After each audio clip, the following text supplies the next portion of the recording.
تیار بیٹھے ہیں، 8:30 بجے سو جاتے ہیں، مالز بند ہو جاتے ہیں، شاپنگ سینٹرز بند ہو جاتے ہیں، کریانے کی دکانیں بند ہو جاتی ہیں، 8:30 بجے لوگ سو جاتے ہیں. ہم سمجھ رہے ہیں کہ ہمارے امی ابو ہمیں کہتے ہیں تو پینڈو ہیں. یہ پینڈو لوگ ہیں جو جلدی سوتے ہیں اور پینڈو لوگ ہیں جو جلدی اٹھتے ہیں. ہم تو شہر کے لوگ ہیں، ہم تو پڑھے لکھے ہیں. ہم نے پتہ نہیں کہاں سے اس پہ بھی ریسرچ کرنے کی ضرورت ہے واقعی کہ یہ پاکستانی قوم نے دیر سے سونا اور دیر سے اٹھنے کو ترقی یافتہ ہونے سے کہاں ملایا ہے. یہ کون سا ملک ہے؟ جتنے 8, 20, 30 ملک میں نے دیکھے ہیں دنیا کے، وہاں تو میں نے کسی ترقی یافتہ ملک میں لوگوں کو دیر سے سوتے اور جلدی دیر سے اٹھتے نہیں دیکھا. یہ پاکستانیوں نے کون سے ملک کو ایگزامپل بنایا ہے یہ مجھے نہیں پتا. یہ جلدی سونا اور جلدی اٹھنا یہ ایک ہیلتھی روٹین ہے. جن لوگوں کی یہ روٹین نہیں ہے وہ لائف میں کامیاب نہیں ہو سکتے. خواتین، میں آپ سے ویری فرینکلی کہہ رہا ہوں، جو خواتین اس باتوں پہ جو میں بات بتا رہا ہوں خاص طور پہ روٹین کی عمل نہیں کرتی اور نہیں کوئی بات نہیں آگے چل کے عادت پڑ جائے گی، وہ مجھے 10 سال کے بعد ڈھونڈتی ہیں. جی آپ سے وہاں ملے تھے، آپ نے کہا تھا اب میرا بیٹا ہے انٹر کر رہا ہے یا کر لیا ہے، صبح نہیں اٹھتا، 10:30 11 بجے اٹھتا ہے. تو میں نے کہا آپ کو کس نے کہا ہے کہ آپ مجھ سے رابطہ کریں؟ آپ نے اس وقت کہا تھا نا، اس وقت میرا بیٹا 5 سال کا تھا، 7 سال کا تھا، آپ نے کہا تھا روٹین ٹھیک کریں، امی کے گھر سے جلدی آ جائے کریں آپ برائے مہربانی، اس کو جلدی سلایا کریں، جلدی اٹھا کریں. 8:30 بجے تک اگر میرا سلطان نہیں آتا آپ کے پاس تو آپ رہنے دیں میرا سلطان کو، کسی اور وقت اپنے سلطان سے مل لینا، لیکن 8:30 بجے آپ سو جائیں. اس وقت آپ نے کاندھے اچکائے تھے، ہاں اچکائے تھے. میں نے کہا اب میں کیا کر سکتا ہوں؟ اب تو میں پتھر توڑ سکتا ہوں لیکن آپ کے انٹر پاس بچے کو ٹھیک نہیں کر سکتا. دنیا کا کوئی ہتھوڑا ہی نہیں ہے جو میٹرک پاس کسی بچے یا اس سے بعد کسی لڑکے کو ٹھیک سکے. ہتھوڑا ہی نہیں بنا، کوئی لیزر بیم ہی نہیں بنی، وہ ٹھیک ہی نہیں ہو سکتا. تو اس روٹین کو ٹھیک کریں اپنے بچوں کو.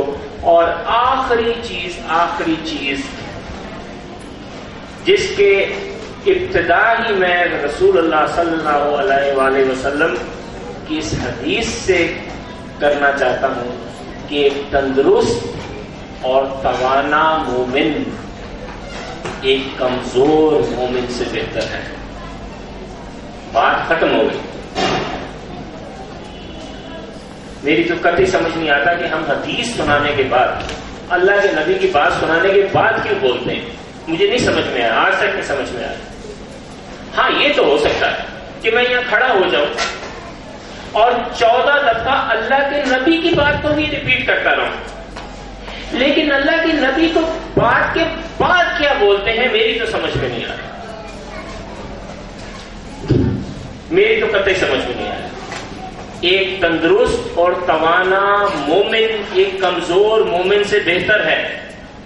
ایک تندرست اور توانا مومن ایک کمزور مومن سے بہتر ہے. ایک تندرست اور توانا مومن ایک کمزور مومن سے بہتر ہے.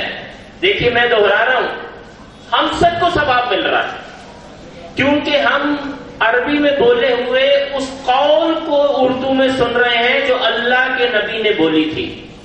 آپ سنتے جائیں، میں بولتا جاتا ہوں. میں آپ کو کیا بتاؤں کہ 30 40 سال کے لوگ شوگر سے اور بلڈ پریشر سے شکار ہو رہے ہیں. میں آپ کو کیا بتاؤں کہ ساری محنت کی اور جب جیب میں اتنے پیسے آئے کہ لائف کو انجوائے کر سکے، بکرے کا گوشت کھا سکے، تو اس وقت تک ڈاکٹر نے کہا کہ اب تمہارے لیے بکرے کا گوشت حرام ہے، ختم ہو گیا.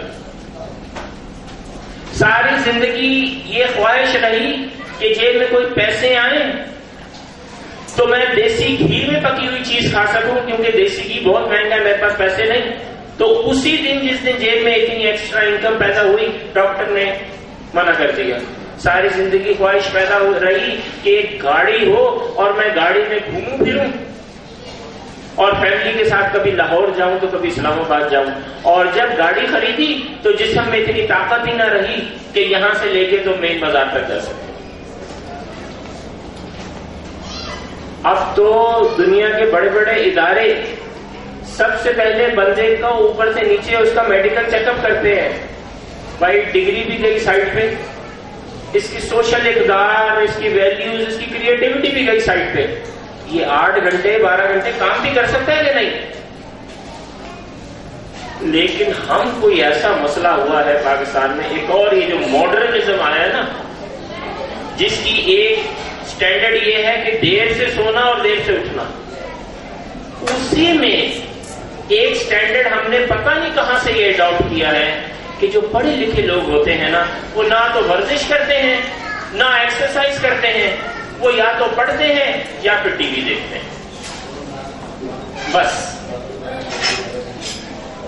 آپ کے بچے کا فزیکلی فٹ ہونا اتنا ہی ضروری ہے جتنا اس کا حساب کے ٹیبلز یاد کرنا یا گریڈ لینا یا ٹرافی لینا یا انگلش کے مضمون یاد کرنا ہے، اتنا ہی ضروری ہے، بلکہ اس سے زیادہ ضروری ہے، اس سے زیادہ ضروری ہے.